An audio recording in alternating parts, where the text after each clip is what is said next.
sobre mí, mudándome, cambiando mi ser.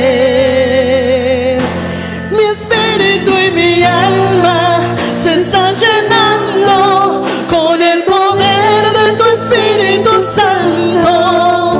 Mi vida nunca más será igual. Mi espíritu y mi alma se están llenando con el poder de tu Espíritu Santo.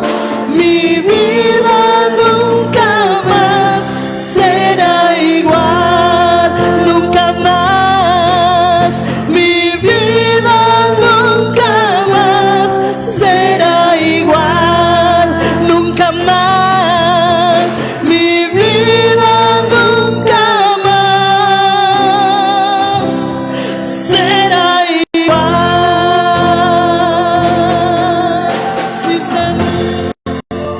Gloria a Dios. Estamos cantando tal cual estábamos orando en un principio. Cuando la unción del Espíritu llega a nuestras vidas, realmente nuestra vida no sigue igual, no sigue de la misma manera. Te invito, amado hermano, que puedas tomar tu asiento. Damos gracias a nuestros hermanos de la alabanza.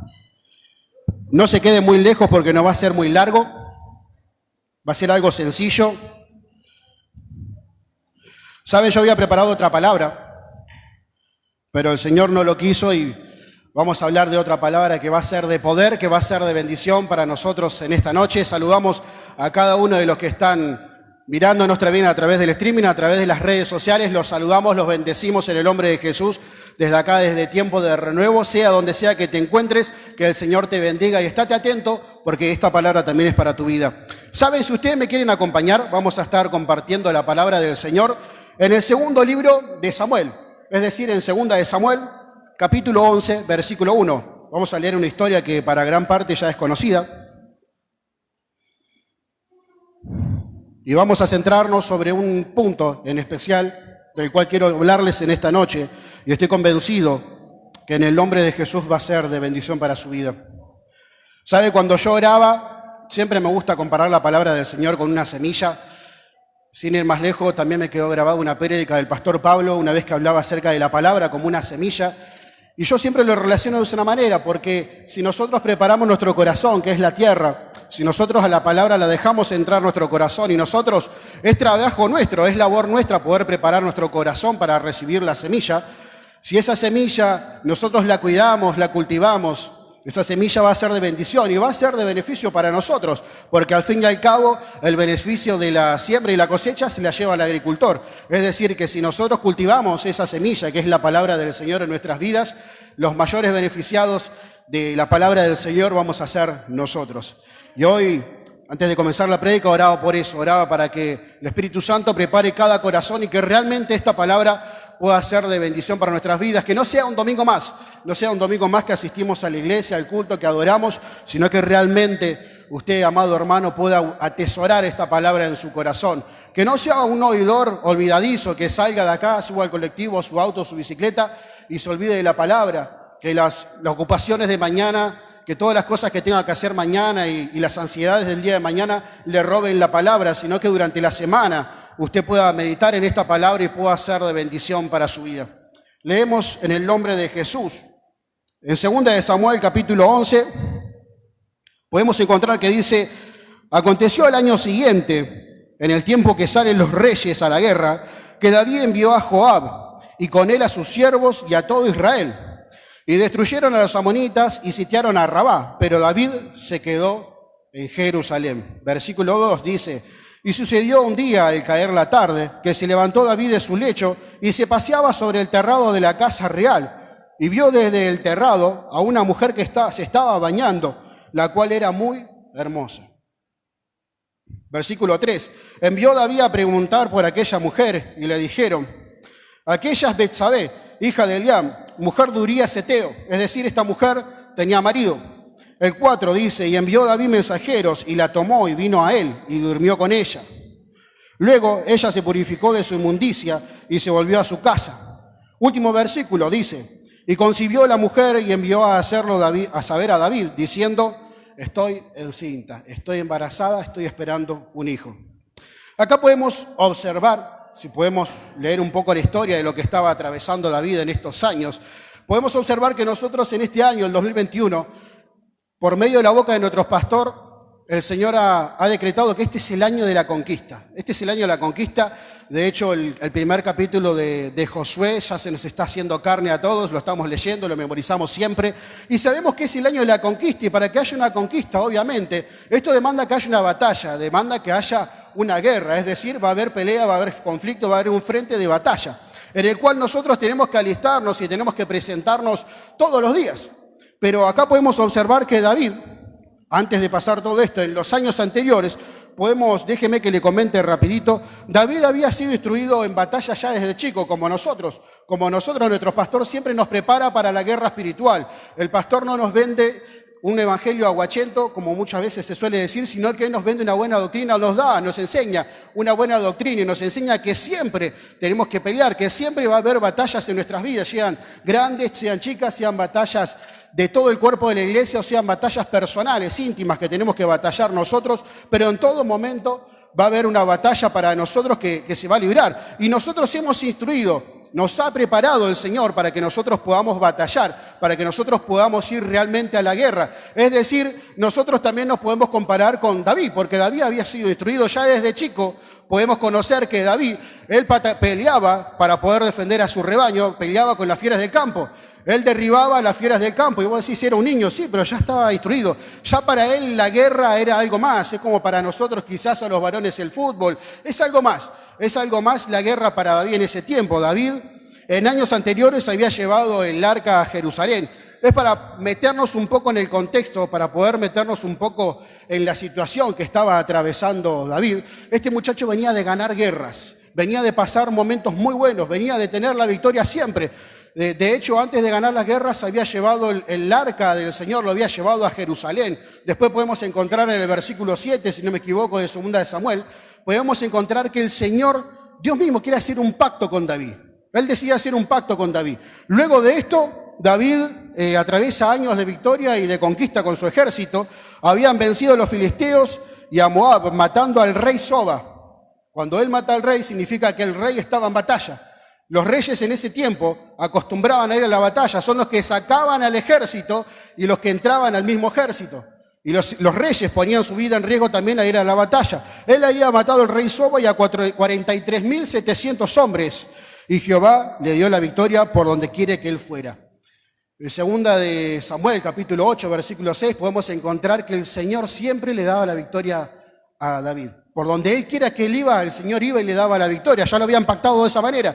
Luego en Edom mató a 18.000 edomitas en el valle de la Sal, y los edomitas comenzaron a servirle. Cada vez que David ganaba a algún pueblo, cada vez que David obtenía una victoria, la gente de ese pueblo comenzaba a servirle a David y a pagar tributos al pueblo de Israel. Y los edomitas comenzaron a servirle. Había derrotado a los amonitas, a los sirios, matando a 700 hombres en carros y 40.000 hombres a caballo. Imagínate las batallas que se libraban, el poder de esas batallas, la magnitud de las batallas que se libraban, y el Señor siempre, pero siempre, le daba la victoria a David. A tal modo llegó a ser esta manera que mató tantos, pero tantos pueblos, y donde iba conquistaba y extendía sus tiendas, extendía sus estacas, y el reino de Israel crecía de a tal modo que los reyes comenzaron a temerle. Los reyes comenzaron a temerle a David, comenzaron a temerle al pueblo de Israel, al ejército de Israel, porque el Señor estaba con ellos en todo momento. Y es más, buscaban tener la paz, es decir, si yo te puedo ganar, bueno, por lo menos estamos en paz. Nadie se enfrentaba allá porque todos buscaban tener la paz con el pueblo de Israel. Pero en medio de todos estos tiempos, llegó un tiempo de descanso, llegó un tiempo que no debería haber llegado. ¿Saben? David en ese momento no debería haber estado durmiendo una siesta a la tarde. David en ese momento no tendría que haber estado paseando por el terrado. Es decir, David en ese momento no tendría que haber estado paseándose por el balcón recién despierto de una siesta. En ese momento David, ¿dónde debería estar? En ese momento David debería estar en la guerra. Pero David no lo hizo, sino que David envió a Joab y envió a todos los muchachos para que puedan estar peleando en ese momento. Es decir, nosotros también en este año vamos a ir a la guerra. Nosotros todos los días, de que comenzó el 1 de enero, venimos comenzando a pelear batallas. Venimos librando batallas, batallas en la mente, batallas en lo espiritual, batallas en la salud, batallas en lo económico, hermanos que se enferman y tenemos que batallar. Somos personas de guerra, pero muchas veces nos pasa como David.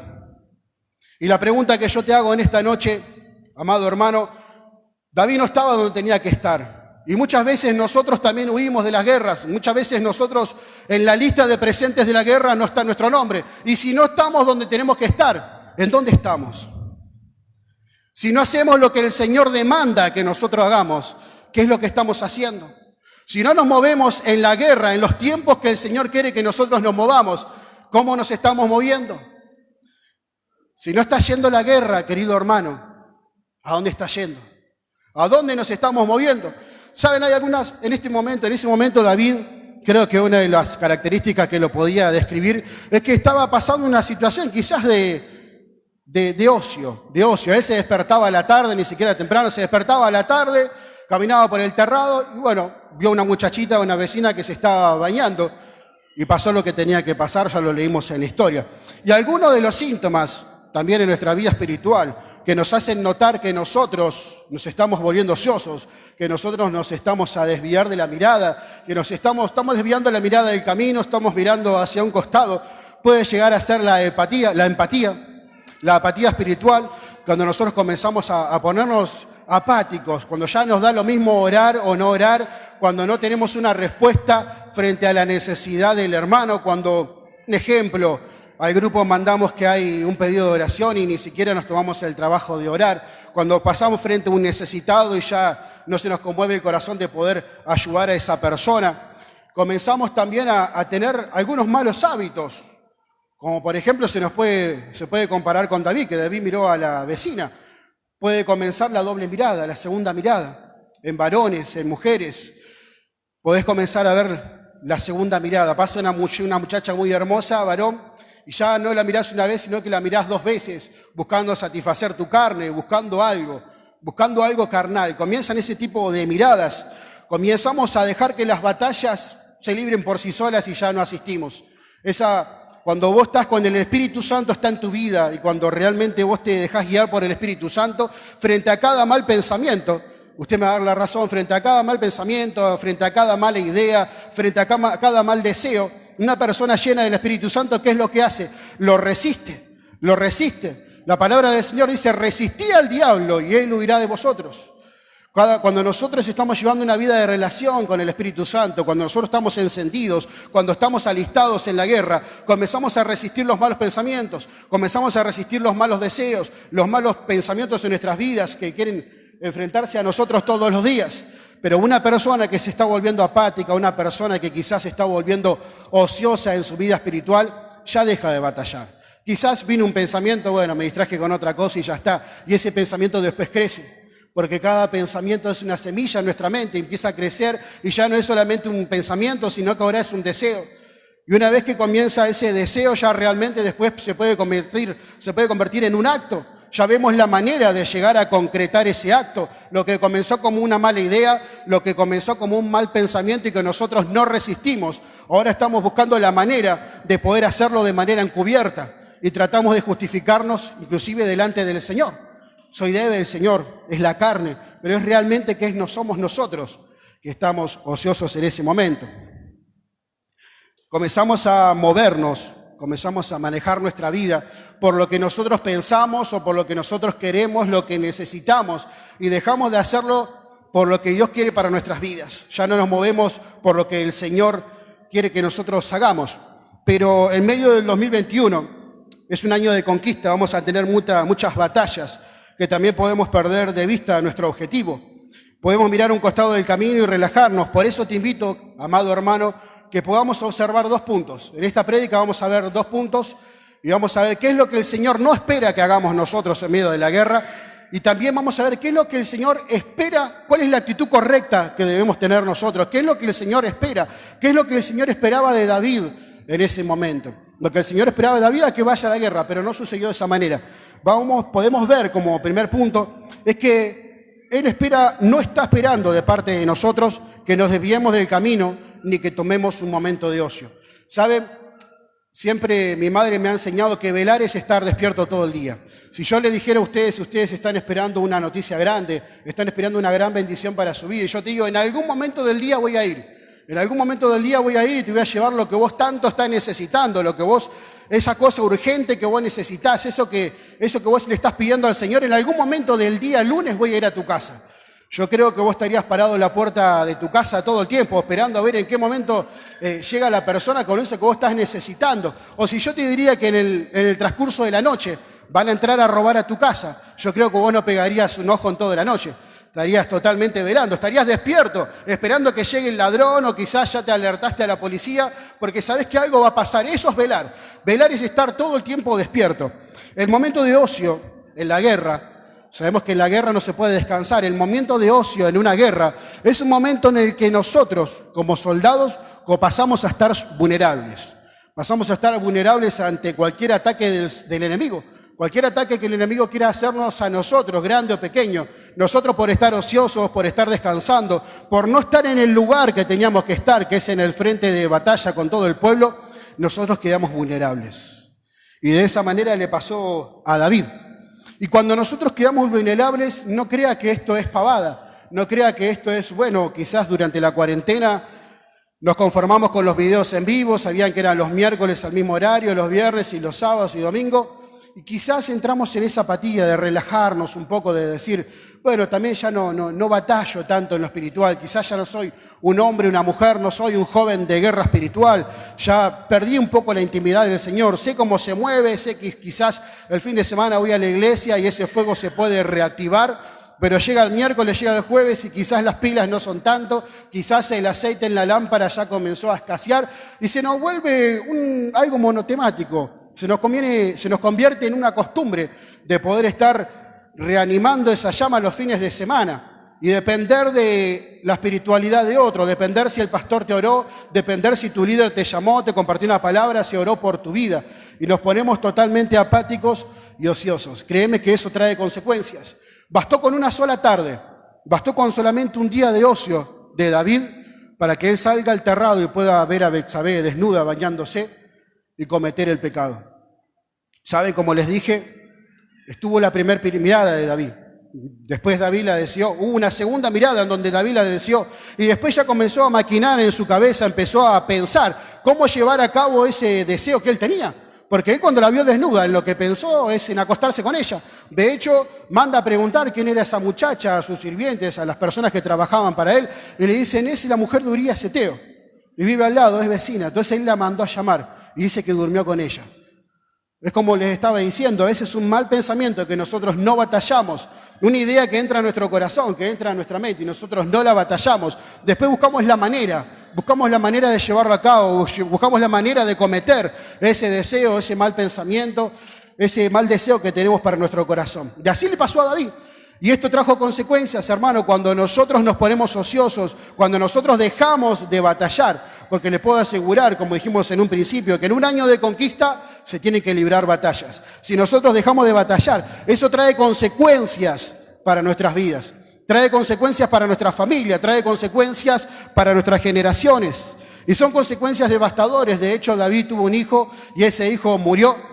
Después cometió el asesinato de Urías Eteo, mandándolo al frente de batalla. Dice que le pidió a Joab, que Joab era el que estaba al frente de la batalla en ese tiempo, le dijo, ponelo en la parte más dura, mandalo al frente y déjalo solo. Déjalo solo.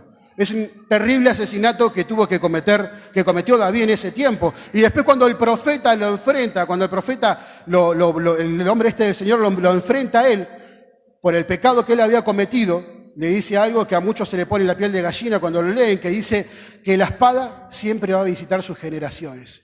La sangre, la espada, el derramamiento de sangre, siempre va a visitar su casa, sus generaciones. Es decir, siempre iba a haber muerte, siempre iba a haber conflictos, no iban a encontrar paz en su familia. Es decir, cuando nosotros decidimos no batallar, cuando nosotros decidimos tomarnos un tiempo de relax, un tiempo de descanso, un recreo, un recreíto se podría decir. A mí me pasó. A mí también me pasó, hubo un tiempo donde yo me tomé un descanso y perdí 3 años de mi vida. Fueron 3 años que estuve en mi vida sin rumbo, quizás hoy cuando pienso en ese tiempo es un tiempo lamentable, porque es un tiempo que yo lo podría haber invertido en otra cosa. Hoy quizás sería una persona totalmente diferente, quizás un poco más adelante de mi vida, pero realmente, hermano, si le abro mi corazón, lamento mucho haberme tomado ese tiempo de recreo. Lamento mucho haberme tomado ese tiempo de descanso. Perdí cosas que eran muy valiosas para mi vida y las cuales las lamenté en su momento. Pero como decíamos, también pude comprender que el Señor, el amor del Señor cubre multitud de faltas. Y gracias al Señor y gracias a la misericordia del Señor, hoy estoy en este lugar, es solamente gracias a Él. Pero hermano, cada recreo que usted se toma, cada recreo que usted se toma en tiempo de guerra, se paga caro. Porque cada segundo cuenta en batalla. Nosotros no